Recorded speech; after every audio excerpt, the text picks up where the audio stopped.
Well, good morning. Happy Tuesday. Welcome to another grad school week in my life. If we haven't met yet, my name is Tiffany. I am a mom of four and I am in a mental health counseling grad school program.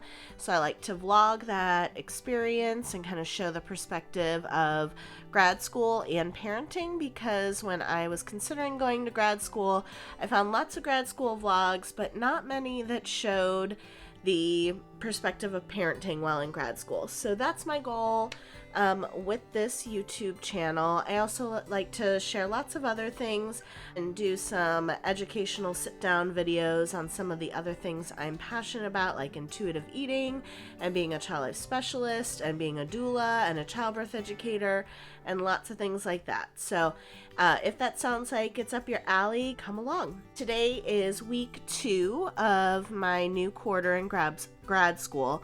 This is my 7th quarter of 12. My program is a 3-year program going part-time with just 2 classes each quarter. And so I'm exactly halfway through. This quarter is going to be a lot different because I start my clinical work this term. So obviously that adds a whole new dimension, but also the classes really kind of shift at this point in the program. The whole first half, the last 18 months, it's been all my theory classes. And those classes my school has them always on Tuesdays and Wednesdays. And so now I'm only going to have one of those classes. So this quarter it's Methods 1. So getting into the nitty gritty, the actual techniques of counseling. So I have that class on Tuesday at 10. And then my only other class this quarter is actually a little different. It's like university supervision. And that's on Friday mornings. So all of those classes are only on Thursday, Friday. So the school has it really set up in a pretty particular way. So this feels a lot different because now my classes are on Tuesday and Friday, whereas before it was always like Tuesday. A couple quarters I took a Wednesday class, but most of the time I always just did Tuesday classes. So that's been a little different and I'm getting used to that. So I'm going to be logging on here in a little bit for Methods 1. I've got to go to class. So I'll keep checking back throughout the week and kind of share how my week's going.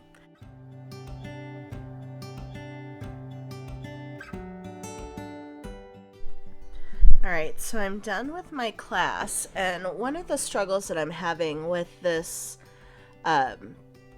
one class on Tuesday deal is that there is plenty of work that I need to do that I should really do. I think I have something due on Friday for my supervision class. I think I have to do a reflection assignment.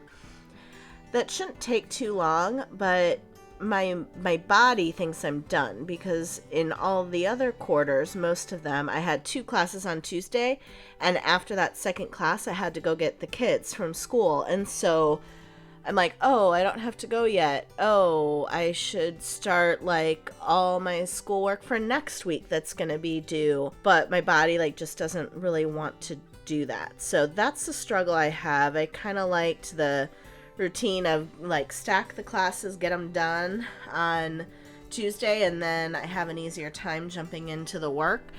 So having the Tuesday-Friday split is a little weird, a little awkward, but class was good. This professor definitely favors a discussion style class, so it's pretty laid back. So yeah, I need to get myself motivated to kind of jump into this reflection assignment, and I am struggling because I'm still just kind of drowsy and would rather take a nap.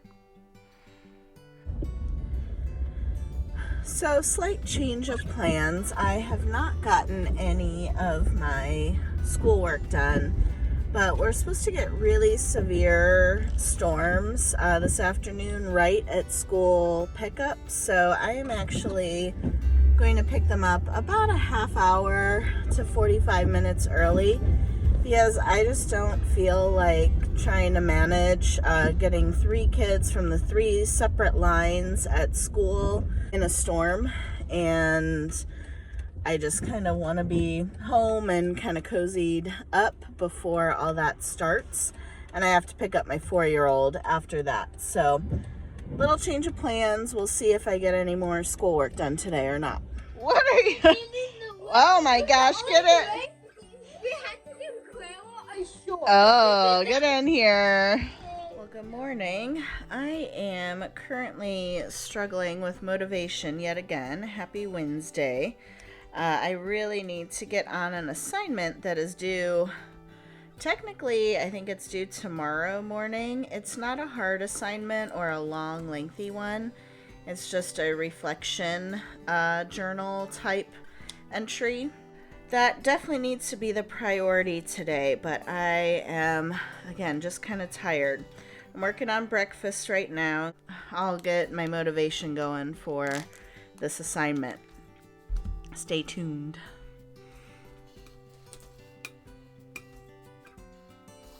All right, we're here a couple hours later. I ate my breakfast and I am working on my reflection journal for my Friday morning class. My understanding is this 3/4 of this, the first half basically of your clinical work, is really about, developing your own cultural, your own counselor identity, and really, looking at yourself and how that shows up with your clients.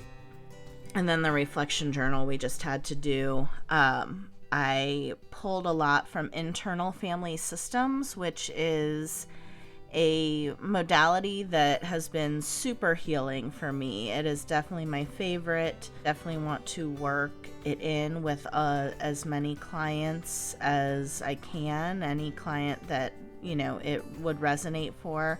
So for the journals, you can kind of do whatever you want. They kind of give a prompt, but there's no like hard and fast rules, no APA, no, grammar police. It's just very much being authentic and doing the work. So I wrote about the different parts of myself and how those showed up. And then I also did a little genogram of those parts. So I'm going to try to show you that. So in here I've got myself, which there's 8 C's that kind of define the self, and I put 4 of them, the 4 that kind of resonate with me the most and that I think I exude the most, and that's compassionate, calm, creative, and connected. And then we all have kind of exiled inner children, which are these parts here. And we all have managers and protectors, which I kind of put over here. One of my managers over here, some people like to call it anxiety, but I don't actually feel very anxious. I consider this a really conscientious part that takes really good care of me.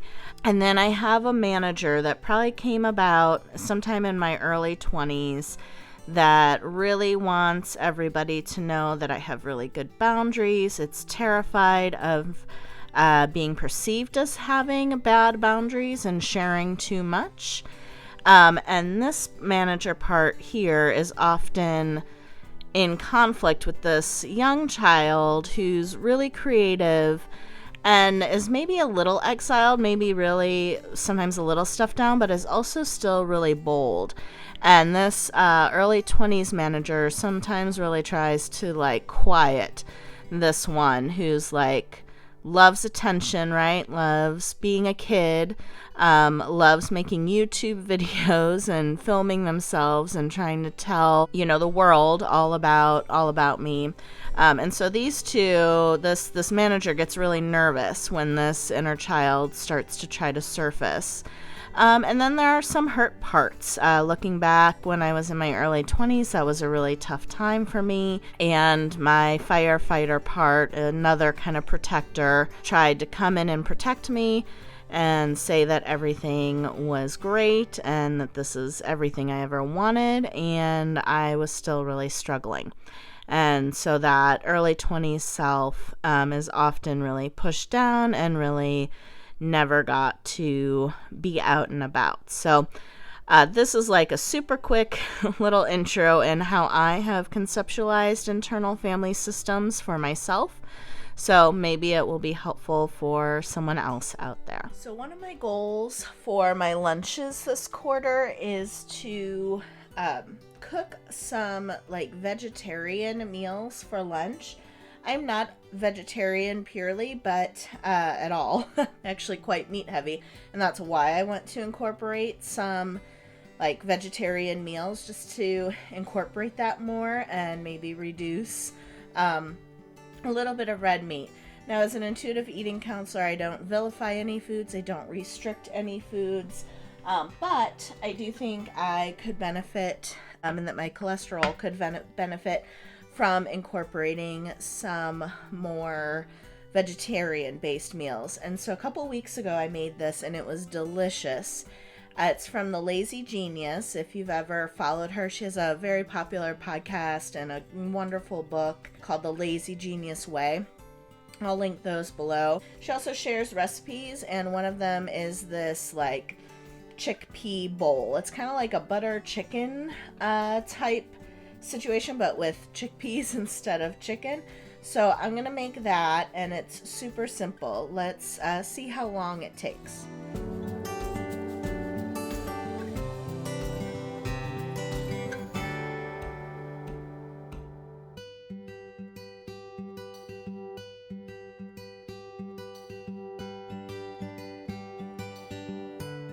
I've got some frozen ginger here that I'm going to grate in.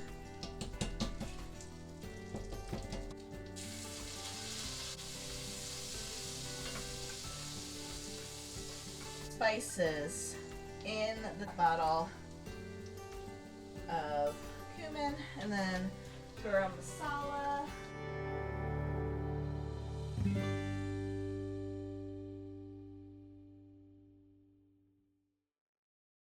Dump in tomato sauce, and then I've got my chickpeas rinsed. Gonna add some heavy cream, which is still in the fridge.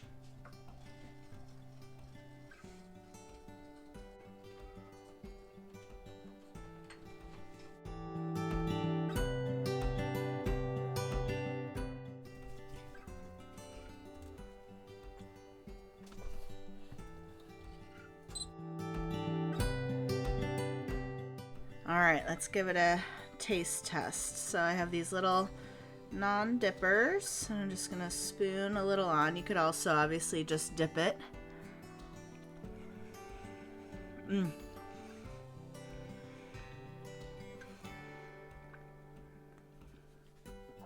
It is so good. It is such a good lunch. It'd be a great dinner too. It's really a really fast weeknight meal. I could put maybe another half can or even full can of chickpeas in here. I'll see if I want to do that, or if I just like it saucy, but it's so good. Hope this gave you some lunch inspiration.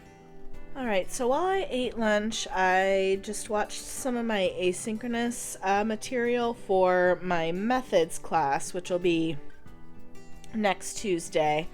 And I have to do all that by 24 hours before. So just going to take a quick walk because I'm also feeling a little bit of that afternoon drag.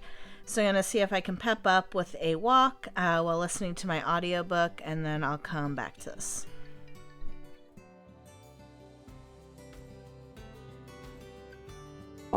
Hey! I slapped it shut. A tsunami fin? Are you kidding me?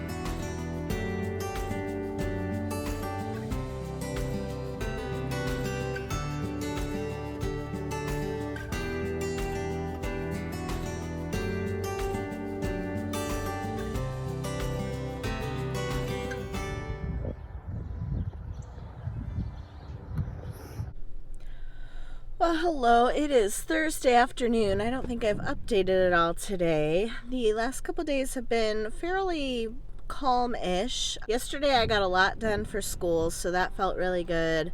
We had soccer in the evening, and the weather was bad, and the kids were having a hard time, and I didn't know where any of their soccer gear was, all of that fun stuff. So That was a little chaotic, and today has been calm other than I have still a double ear infection even after a round of antibiotics. I think this is the second time I've vlogged about this where I've had a double an ear infection and that didn't clear up. So I'm on a new antibiotic now and a steroid and an appointment to go back for the third week in a row next week to try to get this ear infection taken care of. So that's no fun. Definitely tired of feeling like I'm hearing everything underwater. But school's going good and I'm just kind of coasting along.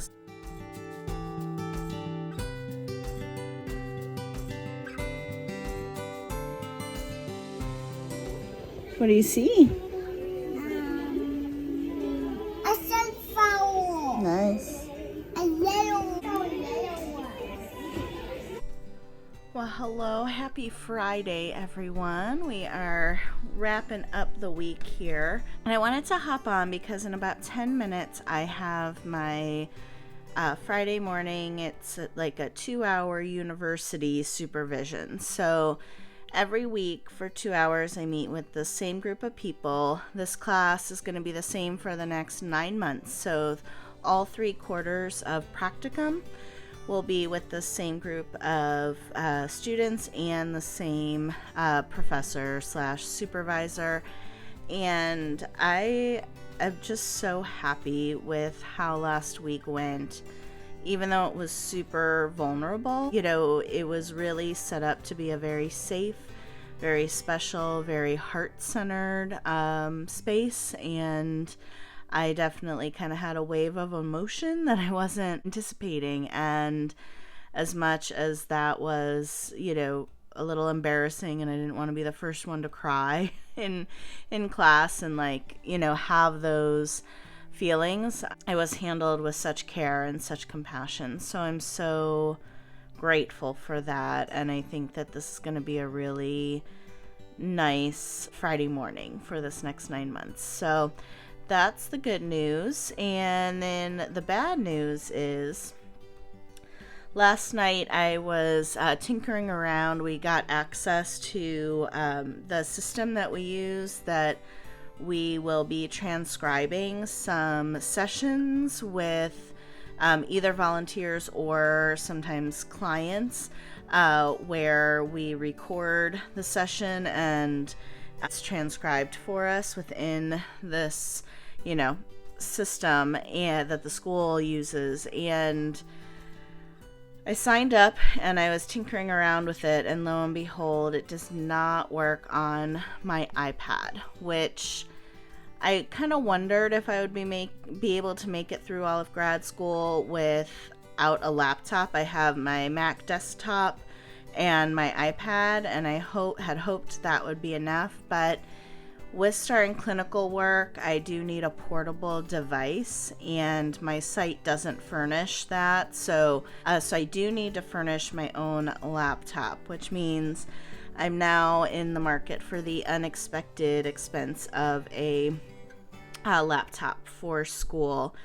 And I'm kind of trying to debate if I want to go for like a MacBook Air, since I'm so deep in the Apple ecosystem, or if I want to try a cheaper option or maybe a refurbished Mac that would be, a similar price point to, one of the other non-Apple brands. Feeling really torn on that and need to make a decision within the next week or so because I have some assignments that are going to need this system, and my clinical work starts on Thursday. So that's kind of bummer news, especially because there's several other big purchases that I really want to make for the family right now. So bummer on that. But anyhow, I just wanted to update on this Friday morning, and I'm going to log into my class here in the next few minutes, and I'll kind of wrap up this vlog. Probably when I make a decision on the laptop, maybe I'll take you along for that. So see you later. Well, good morning. We are back to Tuesday already. I kind of dropped the ball on finishing out the vlog last week. So here we are this morning. It's Tuesday. I've got class again today. I think I started the vlog last Tuesday.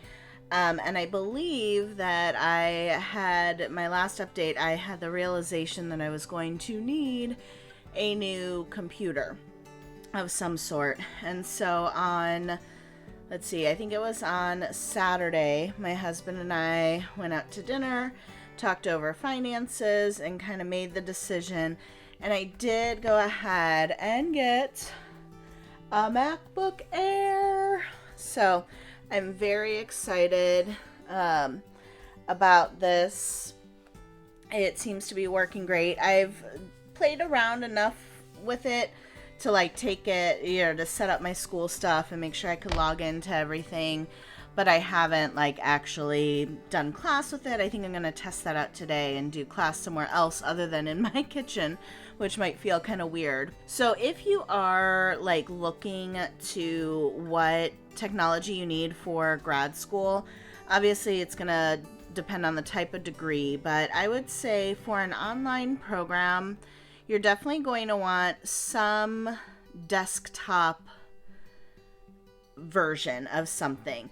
Our school says they require it, and I thought maybe I could get away with the iPad Pro, which I love and I use a lot, but I think there's just certain things that iOS cannot do and that you need like a desktop. And so I thought I could get by with the iPad Pro and a desktop computer, which would have been fine if I didn't have to think about the fact that I need this transcription program that my school uses to record client sessions. So I obviously needed a portable option. So if I had it to go over again, I would buy a laptop of some sort, and then if I could, I would go with a cheaper iPad, still with the second generation Apple Pencil. I really like that, but it is this was a very expensive iPad. I got this about 9 months before I started my program, and I knew that it may or may not work for school, but I was already using the iPad Pro, my older version, before it broke. And at that time, the iPad Pro that I had a lot of features that most other iPads did not. So I thought I needed the updated Pro. What I found out is that I actually didn't. I could have done like an iPad Air and done pretty much everything I need to do for school on an iPad Air really easily. And then, getting whatever laptop I wanted, whether it was a MacBook Air or maybe I would have even upgraded to a MacBook Pro if that was the case. But hindsight's 2020. I do really love my iPad Pro, and I do think it's good that I have the Pro version of this, since I do a lot of like YouTube editing and a lot of my like creative hobbies I do on this. But in terms of just school, I do not need this fancy of an iPad, but I am really grateful to have the ability to use GoodNotes and the iPad Pencil. So I am really glad for that. So I would do most things the same, other than I, did end up needing to get a portable desktop type device. So I hope this helps if you're like thinking about going to grad school and what like technology do you need. Things are going to vary program to program a little bit, but I think for an online program, I would go with some sort of laptop for sure, that you can do the bulk of your work and your asynchronous classes on maybe. And then if you can, swing it for an iPad Air or even an iPad mini would probably be good for like that note taking. And there's just a lot of things that I end up using that for. I think it's very worth it. So that's my insight. That's my experience. Thank you. If you haven't subscribed yet and you've made it this far in the video, please hit that subscribe and the like. I love doing this. I love making these videos, and I will catch you next time.